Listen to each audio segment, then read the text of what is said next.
뉴스쇼 화요일의 코너입니다. 라디오 재판정.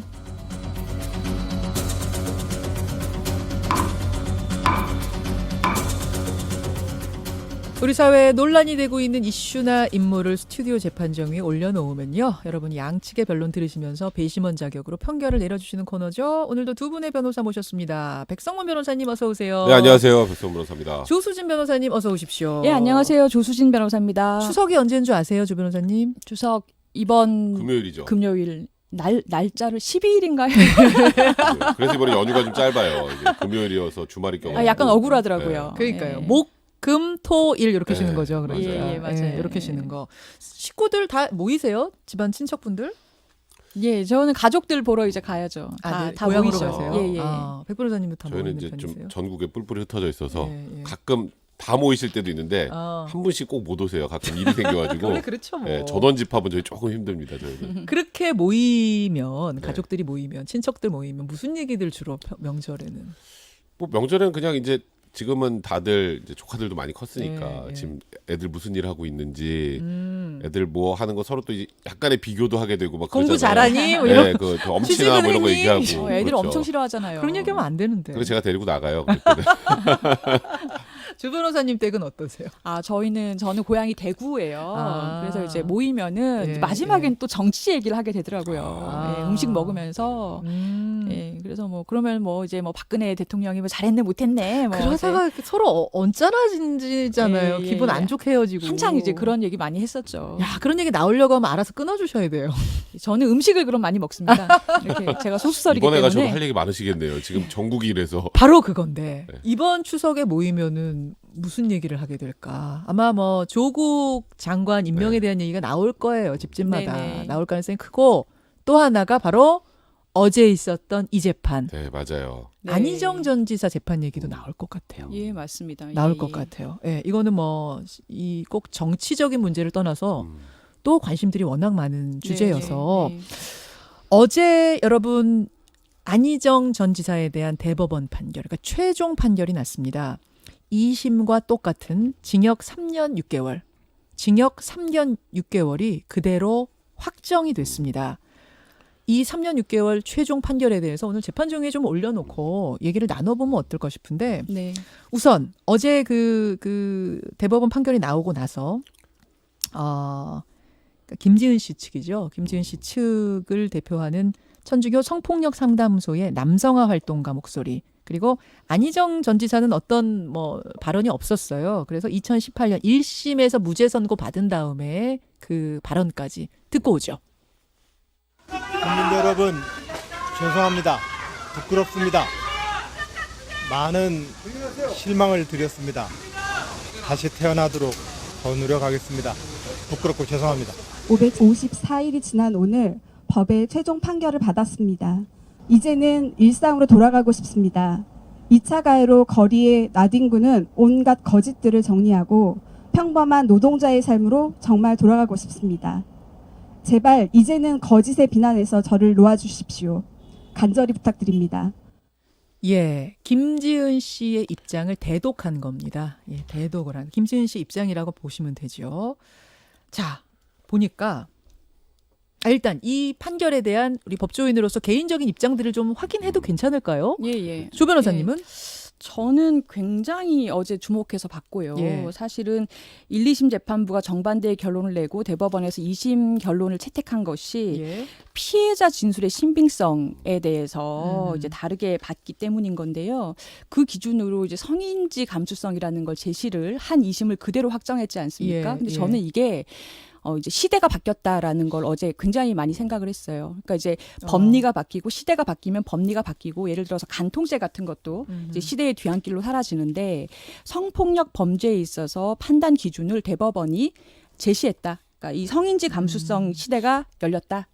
성인지 저는 그렇게 봤습니다. 감수성의 판결 시대가 열렸다라고 네. 받아들이셨다. 네. 백상무 변호사님. 뭐 거의 저도 비슷한데요. 이제 대법원까지 확인을 해줬기 때문에 예. 이 소위 말하는 조금 전에 말씀하셨던 성인지 감수성의 문제, 그다음에 피해자다움으로 판단하는 그 판결의 문제점, 이런 부분들에 대해서 지적을 하면서 예. 이제 성범죄는 이렇게 판단합니다라는 걸로 어제 어찌 보면 대법원이 국민들에게 알려준 것 같아요. 이렇게 우리 앞으로 합니다. 이제 앞으로 네, 이렇게 맞습니다. 합니다. 다만 이제 걱정이 되는 건 제가 저번 주인가요? 한번 저번 주에 우리 저번 안정 주, 지사 예. 예측하면서 잠시 얘기를 해드렸는데 네. 우리 형사소송법의 대원칙인 의심스러울 때는 피고인의 이익으로가 아니라 의심스러우면 피고인이 유죄로 가는 게 아닌가. 그거는 저는 형사 절차의 원칙을 다소 훼손할 가능성도 있다는 생각이 들어서 좀 저는 개인적으로 생각할 때 예. 뭐 시대가 변하고 트렌드가 변했다는 점에 대해서는 충분히 받아들일 수 있지만 다소 우려도 있는 건 사실입니다. 그러니까 성인지 감수성이라는 것이 이제 이 성폭력 사건 판결에 있어서 아주 중요한 부분이 됐다는 걸 어제 판결이 보여줬다는 점에 대해서는 두 분 다 인정. 네. 네. 다만 그것이 그것에 대해 전적 찬성하느냐 좀 우려하느냐는 갈리는 것 같네요. 네. 두 분의 예. 이 네, 뉘앙스가. 밖에서도 그렇게 대화를 한 적이 있습니다. 그래요. 제가 궁금한 것들 위주로 좀 질문 드리고 오늘은 뭐 찬반으로 논쟁을 벌이기보다는 예, 예. 좀 풀어가는 방식이 해설하는 방식으로 가면 어떨까 싶어요. 네. 네, 그 네. 과정에서 두 분의 의견이 좀 갈릴 수도 있겠습니다만 우선 제 궁금증. 1심에서는 10가지 혐의에 대해서 안희정 지사가 모두 무죄를 받았어요. 예, 그랬죠. 근데 2심으로 오면서 그중에 9가지가 유죄. 네. 이 3심은 2심을 그대로 확정. 예, 그렇습니다. 아니 어떻게 전체 무죄였다가 거의 전체 유죄가 될 수도 있는가. 일단 이것부터 좀 신기하더라고요. 판단의 네. 방식이 달라서 그렇죠. 1심은 소위 말하는 성인지 감수성의 문제 이런 부분들을 거의 다루지 않았었고요. 그러니까 이런 거예요. 우리가 보통 성범죄라고 하면 예. 성범죄 현장에는 목격자도 없어요. 그 없죠. 단둘만 있죠. 그러니까 이제 피해자 진술이 굉장히 중요한 건데 그러니까 뭐 다 그런 건 아니지만 없는 경우가 많다. 대부분 예. 그렇죠. 그래서 이제 판사는 신이 아니기 때문에 음흠. 과거에 이제 이런 경우에 어떻게 판단을 했냐면 피해자 진술의 신빙성을 볼 때 이제 성범죄 전후의 사정을 봅니다. 예. 그러니까 성범죄 전에 예를 들어서 뭐 숙박업소를 들어가는데 좀 다정하게 들어갔다. 음. 예를 들어서 그러면 이렇게 다정하게 들어갔으면 안에 성범죄가 있기는 어려웠겠네. 근데 또 성범죄가 있었다고 주장하는 시점 이후에 뭐 주고받은 서로의 문자 메시지나 예. 혹은 뭐 식사를 했다거나 예. 에이 성범죄 피해자가 그런 건 못하지. 그러니까 김지은 씨의 전후 사정을 보면 좀 갸우뚱하는 부분이 분명히 있었거든요. 그러니까 1심에서는 기존의 성범죄를 판단하는 툴이라고 해야 될까요? 네. 그렇게 받아들이면 당연히 다 무죄죠. 예를 들어서 성폭력이 있었다고 하는 그 다음에 어떻게 같이 와인바에 갔느냐 뭐 이런 와인바에 것들을 가고 뭐, 1심에서는 네, 미용실 같은 데도 같이 가고 예, 그다음에 그렇죠. 안희정 지사하고 뭐 식사할 예. 때 뭐 순두부 같은 걸 그 예. 지역에서도 검색하고 이런 게 있었으니까 예. 에이 피해자가 어떻게 그래? 이게 1심 판단이고요. 그게 1심이었고 그 1심 판단의 여성 인권단체들에서 왜 피해자다움을 강요하냐. 거기서 나온 단어가 피해자다움을 네. 강요하지 말아라. 피해자가 그렇죠. 다 똑같은 게 아니다. 하면서 항소심 넘어왔는데 이제 항소심에서 이제 성인지 감수성이나 피해 여성은 다 그렇게 행동하는 건 아니다. 예. 그렇게 지금 다소 이상해 보일지 몰라도 피해자가 그렇게 행동할 수 있다라는 취지로 내용이 변경이 됐으니까 그렇죠. 그러니까 이제 1심과 2심이 그렇게 180도 달라질 수 있었던 거죠. 예, 핵심적인 내용은 저런 내용, 사실 핵심을 갈랐던 것은 피해자 진술에 대해서 신빙성을 그렇죠. 어떻게 보느냐, 예. 그 간음당했다, 강제추행 당했다라는 것을 믿을만 하냐에서 지금 백 변호사님 말씀처럼 판단을 한 거고요. 예. 법률적으로 본다면은 이게 1심과 2심이 다 그 성인지 감수성이라는 단어를 쓰긴 썼는데 업무상 위력 부분에서 이제 법리상 갈림 쟁점이 하나 더 있었습니다. 그러니까 업무상의 위력을 행사해서 뭐 강간하고 강제추행했다라는 게 기소 내용이에요. 그러니까 여기서 위력이라 하면은 업무상 가지는 힘, 예, 그렇죠. 권력 이런 사회적인 거로 보는 거죠? 지위라든지 아니면 예. 그러니까 업무나 고용 관계로 인해서 자기의 감독을 받는 사람에 대해서 어떠한 그런 뭐 위력, 그러니까 사회적인 어떤 압력 아니면 사실상 이건 때리고 뭐 폭행하고 협박하는 걸 말하는 게 아니에요. 예. 그 사람의 말을 따를 수밖에 없는 어떠한 심리적인 압력을 얘기를 하는 거거든요. 근데 1심과 2심 다 위력이 안희정 지사에겐 있다라는 것까지는 인정을 인정했는데 그걸 행사했느냐 마냐 그렇죠. 이걸 달리 본 거예요. 그렇죠. 1심에서는 그 업무상 위력을 안 지사가 갖고는 있었지만 예. 구체적으로 내가 너 자를 수 있어. 음. 너 해고당하고 싶어? 이런 식으로 하지 않았기 때문에 행사 안 했다. 그렇죠. 행사를 하지 않았고 그러면은 업무상 위력을 써서 간음한 자를 처벌하는데 여기서 이용이 없지 않느냐. 예. 이렇게 해서 무죄가 대부분 났던 거고요. 예. 근데 2심에서는 다르게 봤습니다. 피해자의 입장에서 볼 예. 때라고 말이 나오면서 피해자 입장에서 볼 때는 안 지사의 평소의 업무 지시 스타일이 말을 해서 너 이렇게 안 하면 내가 이렇게 할 거야라고 하는 게 아니라 태도에서 굉장히 강압적인 면이 있었고 굉장히 권위적인 면이 있었기 때문에 뭐 맥주 가지고 방으로 와라고 네. 했을 때 그것을 따르지 않으면 뭔가 불이익을 받을 것 같은 태도 이런 것들에 주목을 했던 거죠. 그래서 위력을 행사했다. 있다라고 봤던 겁니다. 위력을 행사했느냐 안 했느냐도 1심과 2심을 가르는 중요한 기준이었다. 사실 우리가 성인지 감수성 얘기를 많이 했지만 이 업무상 위력을 인정하는 것도 굉장히 기존의 판례에 비해서는 좀 소위 말해서 많은 변화가 있었던 거예요. 뭐냐면 예. 과거에 보통 이제 업무상 위력에 의한 간음죄에 해당하는 경우에 피해 여성들을 보면 예. 대부분 미성년자거나 아니면은 본인의 의사결정을 하기 좀 어려운 정신적인 좀 문제가 있는 분들 있잖아요. 예, 취약계층. 그런 분들이 피해자일 때 대부분 업무상 위력을 인정을 했고 예. 그냥 일반 성인 여성인 경우에는 예. 이런 아니 그 회사 그만두면 되잖아. 어허. 아, 수행비서 안 하면 되지. 그 뭐 본인이 그리고 충분히 자유의사로 그만둘 수 있었는데 와인 먹으러 같이 안 가면 안 되지. 가면 되지. 이렇게 이제 기존에 이런 거예요. 봤다는 이제 거예요. 그랬으면 사실 그래 저도 1심에 좀 과한 표에서 100% 무죄라고 생각을 했던 이유가 1심 때는 예. 기존의 판례를 기초로 해보면 업무상 위력이라는 게 인정이 될 수가 없었어요. 기존 판례대로라면 네네. 그래서 힘들다. 그래서 대부분의 변호사들이 이건 무죄다라고 판단했던 아하. 건데 이제 조금 전에 말씀하셨던 것처럼 항소심과 대법원이 업무상 위력의 판단에 대해서도 기존의 태도하고는 굉장히 다른 좀 진보적인 판단을 낸 거죠. 그렇죠. 피해자의 예. 입장에서 볼 때 이건 위력이 있었다. 그러니까 권력형 성범죄에 대해서도 굉장히 의미 있는 판결을 내놓은 거죠. 그 지금 말씀 들으니까 1심과 2심이 어떻게 이렇게 정반대가 되는가가 이해가 되네요. 업무상 위력이 있었다는 거는 누구나 인정한다. 지사니까 도지사니까 거기다 힘은 있어. 차기 대권 후보 주자니까. 1순위였잖아요. 그랬죠. 하지만 그 힘을 김지은 씨를 향해서 비서를 향해서 행사했느냐 안 했느냐. 또 비서는 그것을 싫다고 표현을 할 만한 상황이었느냐 아니었느냐를 1심과 2심은 정반대로 봤다. 네, 그렇습니다. 이 말씀이신 거예요. 그러면 여기서 드는 궁금증.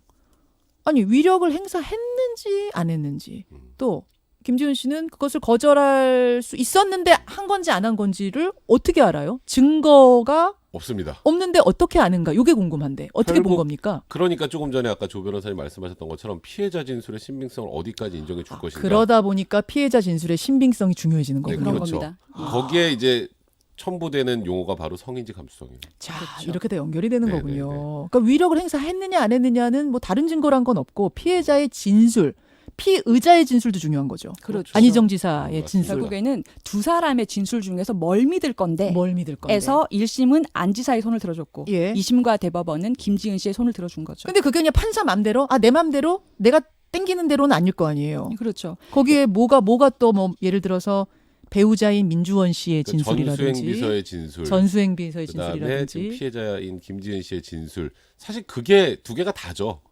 증거는 굳이 말하면. 예. 그러니까 제가 아까 처음에 좀 우려를 표시했던 이유가 이 진술만을 가지고 사실 판사가 신이 아닌데 성범죄가 일어났다고 하는 그 전후의 사정들 중에 통상적인 피해자라면 취하지 않을 행동을 했을 경우 그러면 이게 진짜 성범죄인지 아닌지 그걸 어떻게 구분할까? 지금 조금 전에 김현정 앵커가 얘기했던 궁금증을 저도 가지고 있어요, 사실. 자, 그래서 이제 그건 이제 백 변호사님 생각이신 거고 이 판결에 대해서 찬성한다, 지지한다 생각한 조 변호사님은 이 부분에 대해서 뭐라고 답하시겠습니까? 그게 지금 제가 그래서 이 판결이 굉장히 신법리를 열었다라고 생각을 한다는 거예요. 사실 작년부터 해서 대법원에서 이제 성인지 감수성이라는 단어를 사용하기 시작했는데 명확하게 이게 채택이 된 건지 아닌 건지 이제 일반 변호사들이 계속 헷갈렸어요? 보고 있었어요. 왜냐하면 학업심에서 제가 예, 얼마 예. 전에 한 사건에서도 예.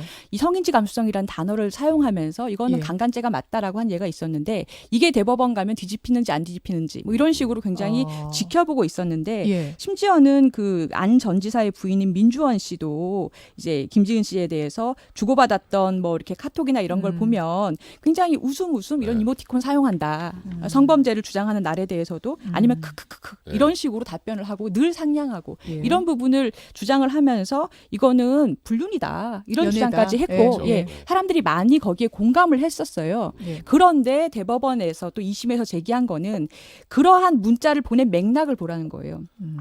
피해자 입장에서는 본인이 이 사건을 터뜨릴 경우에는 네. 사실은 자기는 더 이상 일을 할 수 없게 될 뿐만 아니라 이 선거 진영이라는 것이 사실 이 정치팀이라는 것 자체가 그 안 지사가 죽으면 자기 팀이 다 죽는 거예요. 안 지사가 살면 다 같이 사는 것이고. 선거 국면이니까. 그렇죠. 그렇기 때문에 이러한 권력 관계뿐만 아니라 조직을 생각해야 하고 본인이 터뜨리면 본인의 경력을 다 잃게 되고 예. 이러한 여러 맥락에서 피해자가 이러한 상냥한 한두 개의 문자를 보냈다고 해서 한두 개는 예, 아니지만 문자를 보냈다고 해서 예. 이것이 좋아해서 한 관계다라고 보긴 어렵다. 라는 게 2심과 3심의 생각. 그러니까 그거를 판사가 판단한다는 게 제가 조금 걱정이 된다는 취지는, 그러니까 지금까지 우리 이제 뭐 법정에서 우리가 피고인들을 이 성범죄 관련해서 변론을 할 때 가장 중요한 건 전후 사정이에요. 왜냐하면 저희도 신이 아니기 때문에 이제 대부분 피고인들이 억울하다 그러죠. 무죄 주장을 해달라고 하면 변호사 찾아와서 네, 무죄 주장을 다 해달래요. 억울하다고 하죠. 나 억울해 죽겠다. 그러면 그럼 가기 전에 있었던 뭐 여러 가지 상황들, 둘이 주고받았던 문자 메시지, 그리고 둘이 있었던 여러 가지 행적 이런 것들 보면 이거는 거의 사실상 연인 관계인데라는 생각이 들면 그거는 재판에서 굉장히 유리하게 받아들여졌거든요.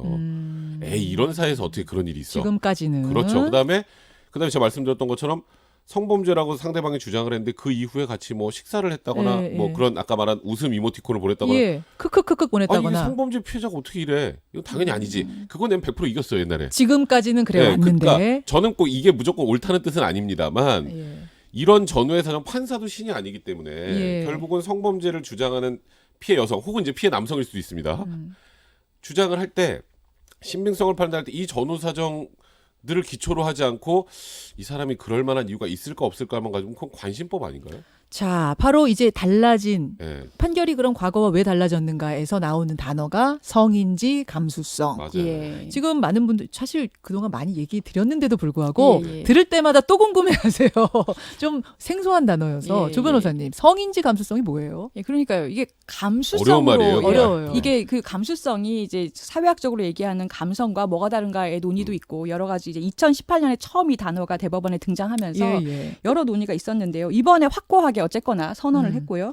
성인지 감수성이라는 거는 한마디로 말하면 성범죄 사건을 볼 때 성을 인지하는 그런 감성을 가져라라는 건데 한마디로 피해자의 눈으로 사건을 보라는 거예요. 판사에게. 피해자의 성범죄에 한해서는 네, 피해자의 입장에 서서 봐라. 네 맞습니다. 그러니까 그러한 피해자가 그 사건에 지금까지는 지금 백변호사님 얘기하신 것처럼 제가 했던 사건에서도 대부분이 뭐 강간이 있었다라고 여성이 주장하는데 같이 호텔을 걸어 나올 때 그냥 평범하게 걸어 나왔다는 이유로 무죄가 난다든가 왜 이렇게 그러면 슬퍼하면서 이렇게 막 이렇게 나라 이런 것처럼 하고 나오지 않니? 약간 이게 심하게 얘기하면 근데 이제 이 지금 성인지 감수성은 사건을 피해자의 눈으로 바라보되 두 가지 기준을 제시했어요. 하나는 그렇게 행동한 맥락을 보고 이 사람의 그런 관계. 그렇죠. 사실 그 아까 그 호텔에서 걸어 나왔던 판결은 깡패에게 깡패가 자기 가족을 해치겠다고 협박당하는 상황에서 여성이 할 수 없이 갔던 거예요. 걸어 나올 때 깊은 척을 할 수밖에 없었던 거예요. 그러한 행동의 맥락을 봐야 되고 두 번째로 여성에 대한 사회적인 차별을 이해하라는 겁니다. 두 번째 기준이 뭐냐? 내가 성범죄의 피해자요라고 나섰을 때 그 다음에 그 여성이 겪게 될 사회적 차별. 어떠한 그것까지 고려해라. 선입견, 뭐 이런 여자다, 2차 가해, 3차 가해 이런 걸 고려해서 이 피해자의 행동을 보고 그래서 이 피해자의 진술을 믿을 만한가 아닌가를 판단하라. 그게 바로 성인지 감수성. 꼭 여성에만 해당되는 게 아니겠네요. 그러면 그렇죠. 성폭력이라는 게 남성에게 진다면 그때는 남성이 남성 시각으로 보는 거예요. 그리고 무조건 피해자 피해자의- 시각으로 피해자 봐라. 시각으로. 근데 이제 이게 성범죄 특히 강간죄 같은 경우에 과거에는 이제 범죄의 대상이 부녀라고 한정이 돼 있었어요. 부녀. 근데 지금은 사람으로 바뀌었습니다. 그래서 이제 남자도 피해자가 될 수 있고요. 그렇죠. 근데 이제 아마 이 청취자분들 중에 그런 오해를 하시는 분들 꽤 있을 텐데 남자가 피해자일 땐 그렇게 안 할 것 같은데. 그러니까 보통 이제 우리가 그런 질문 들어와요, 안 남녀 그래도. 관계에서는 여성이 조금 약자라고 지금 사회적으로 약자라고 보통 판단을 하잖아요. 그러니까 이게 너무 약자를 보호하다가 이게 반대 입장 되면 오히려 역차별 받는 게 아니야? 이런 우려의 목소리도 충분히 있을 수 있어요. 근데 사실 지금 남성이 피해자인 경우에 이 성인지 감수성 관련해서 판례가 나온 게 없어가지고 저희도 아직은 이게 어떻게 적용될 아니 건지 성인지 감수성에 의한 판결이 지금 처음이라면서 이게. 그러니까 이제 그 전부터 성인지 감수성이라는 단어는 2018년부터 쓰였는데 이게 남성이 피해자인 데서 이런 그 성인지 감수성이라는 단어가 쓰였었는지 사실 그거는 사실 잘 모르겠어요. 하급심에는 여러 개의 그 남성이 아니라 성인지 감수성이라는 단어를 쓴 판결이 있었고 대법원에서 2018년에 명시적으로 처음 썼고요. 그래요. 이번 사건에서 아마 이제 확고하게 앞으로 계속 쓰겠다 이렇게 시그널 보낸 거죠. 그냥 뭐 소위 말하는 강간죄 말고 이렇게 업무상 위력에 관련해서 업무상 위력의 개념 판다는 것도 그렇고 이게 과거에는 제가 아까 말씀하셨던 것처럼 약간 여성 입장에서 뭐 억울할 만한 판결들도 꽤 있었어요. 아니 내가 성인이고 그렇다고 나는 이런 거 그냥 잘 못 견디고 그래서 그냥 이렇게 좀 버티고 거기서 어쩔 수 없이 일해야 돼서 있었고 했는데 이건 죄가 아니라고가 많았는데 아까 말씀드렸던 것처럼 성인들 같은 경우 거의 인정 안 해줬었거든요. 예, 업무상 위력 같은 예, 경우는. 예, 예. 근데 이제는 그런 부분들까지 굉장히 피해자 중심으로 많이 변한 거죠. 청취자 게시판 한번 볼까요? 네네. 예, 문자들 한번 들어온 거 보겠습니다. 이정은님은 이것은 뭐 전형적인 권력형 성범죄입니다. 일반 성범죄랑 동일선상에 두면 안 되고 이분은 더 심하게 강하게 처벌해야 된다 이런 분이 계시는가 하면 황호규님은 전형적인 여론 재판 아닌가요? 장정환님도 이번 사건은 이해가 가질 않습니다. 이렇게 되면 사법부가 손들어주는 쪽이 이기게 되는 법 아닌가요? 이건 당연한 거. 네. 사법부가 손들어주는 쪽이 항상 그러니까 이기게 되는 거 그냥 아니에요? 판사의 느낌으로 결정하는 네. 거 그 아니냐 이런 말씀이신가요? 취지인 아, 거죠. 얘기하신 네. 거. 미디어 것처럼. 네일님이 지금 예. 그러셨고 남녀를 떠나서 피해자 시선으로 성폭력을 바라보는 게 중요하다. 조아열매님은 또 그런 의견들 좀 다양하게 들어오네요. 예, 이 댓글들은 모아서 오늘 댓글쇼에서 조금 더 소개를 하기로 하고 여러분 어쨌든 안희정 전 지사에 대한 판결은 이렇게 최종 이거 뒤집는 게 아닌 거죠. 완전 네, 확정인 그렇죠. 네, 거죠. 그렇습니다. 확정이 됐습니다. 3년 6개월 실형이죠. 실형으로 예 어떻게 해서 이런 판결이 나왔는지 오늘 아주 자세하게 설명해드렸습니다. 두 분 감사드리고요. 네네. 네. 추석 잘 보내시고 아, 예. 추석이구나. 맛있는 음식 처음 시작할 때 많이- 추석 얘기하고 까먹고 있었어요. 맛있는 거 많이 드시고 예. 할 말 안 할 말 구분하시고 네, 네. 즐거운 추석 보내십시오. 고맙습니다. 네, 고맙습니다. 네, 감사합니다. 백성문 변호사 조수진 변호사였습니다. 김현정의 뉴스쇼는 청취자 여러분의 참여로 이루어집니다. 트위터, 페이스북, 레인보우 게시판, 그리고 단문 50원, 장문 100원의 유료 문자 샵 1212, 우물정 1212 통해 참여하실 수 있습니다. 김현정의 뉴스쇼, 여러분과 함께 만듭니다.